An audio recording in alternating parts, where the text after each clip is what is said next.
আসসালামু আলাইকুম ভিউয়ার্স। প্রথমে জানিয়ে দেব আজকের প্রধান শিরোনামগুলো। গোপন ভিডিও ফাঁস হওয়ায় চাকরি হারালেন ৭১-এর উপস্থাপিকা নাজনীন নাহার মুন্নি। বিএনপির ৭টি শরিক দলকে দেওয়া হলো ৮টি আসন। দেশে এসে ২৭ ও ২৮ ডিসেম্বর যে সমস্ত কাজ করার ঘোষণা দিল তারেক রহমান। ভারত বাংলাদেশ উত্তেজনা প্রশমনে ইন্টারন্যাশনাল ক্রাইসিস গ্রুপের সুপারিশ। এতক্ষণ দেখছিলেন শিরোনাম, এখন দেখবেন বিস্তারিত আলোচনা। হেড অব নিউজ নাজনীন মুন্নিকে চাকরি থেকে বাদ দিতে বেসরকারি টেলিভিশন চ্যানেলটির কর্তৃপক্ষকে কয়েকজন তরুণ হুমকি দিয়েছে বলে অভিযোগ উঠেছে। গত ২১ ডিসেম্বর বৈষম্যবিরোধী আন্দোলনে মহানগর শাখা কমিটির নাম করে রাজধানীর তেজগাঁওয়ে অবস্থিত চ্যানেলটির কার্যালয়ে গিয়ে এই হুমকি দেওয়া হয়। তারা বলেন, চাকরি না ছাড়লে প্রথম আলো, ডেইলি স্টারের মতো অফিস পুড়িয়ে দেওয়া হবে। এ বিষয়ে আজ বৃহস্পতিবার সকাল 10টার দিকে দৈনিক মানবজমিনকে নাজনীন নাহার মুন্নি বলেন, আমাকে সরাসরি কিছু বলেনি তারা, তবে অফিসে এসে হুমকি দিয়ে গেছেন। তিনি বলেন, আমি একটা শো করি, এর আগে তারা ফোন দিয়ে আমার শো বন্ধ করে দেয়। সম্ভবত চেয়ারম্যান স্যারকে তারা ফোন দেয়, বিখ্যাত অখ্যাত পত্রিকার নানা ধরনের গুজব লিখে ওই লিঙ্কে পাঠায়, যা খুশি তাই লিখে পাঠায়। বেশ কয়েকদিন যাবৎ এগুলো করছিল। তারপর আমার শো করা অ্যাজুয়ালি বন্ধ হয়ে যায়।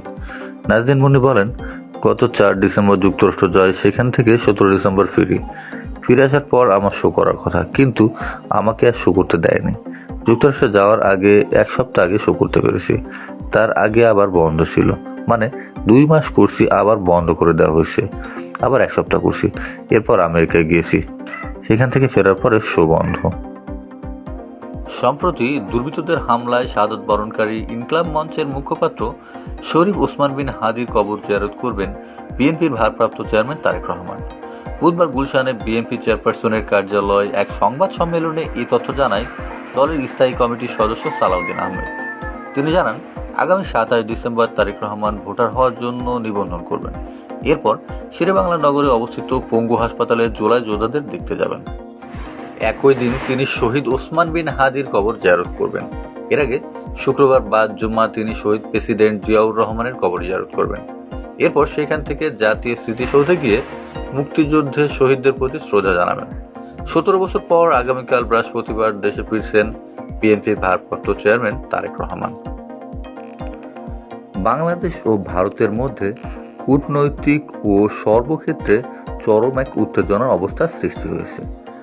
এই উত্তেজনা নিরসন ও দুই দেশের মধ্যে সম্পর্ক ভারসাম্যপূর্ণ অবস্থায় আনতে কী করতে হবে তার উপর গুরুত্ব দিয়ে ব্রাসেলস ভিত্তিক সংগঠন ইন্টারন্যাশনাল ক্রাইসিস গ্রুপ একটি প্রতিবেদন প্রকাশ করেছে। তাতে আওয়ামী লীগের উপর ভারতের অতিমাত্রায় নির্ভরশীলতা, বাংলাদেশে ভারত বিরোধিতা বৃদ্ধি পেয়েছে বলে উল্লেখ করা হয়। শেখ হাসিনার ক্ষমতা হারানোর পর ভারতের জন্য একটা বিশাল ধাক্কা খায়।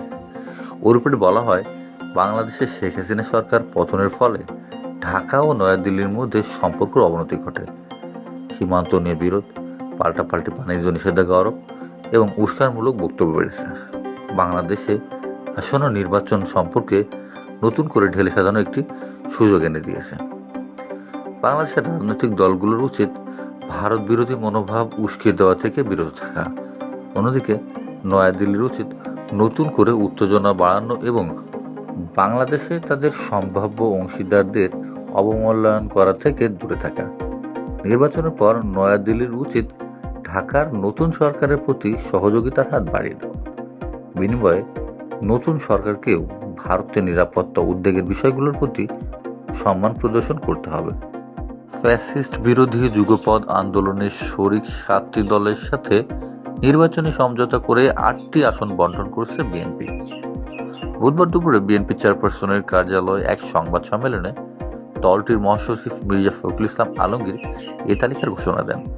এরই মধ্যে বগুড়া 2 আসনে নাগরিক ঐক্যের সভাপতি মাহমুদুর রহমান মান্না, পিরোজপুর 1 আসনে জাতীয় পার্টির কাজী জাফর মোস্তফা জামাল হায়দার, নড়াইল 2 আসনে এনপিপির চেয়ারম্যান ফরিদুজ্জামান ফরহাদ, যশোর 5 আসনে ইসলামী ঐক্য জোটের মুফতি রশিদ বিন ওয়াকাস।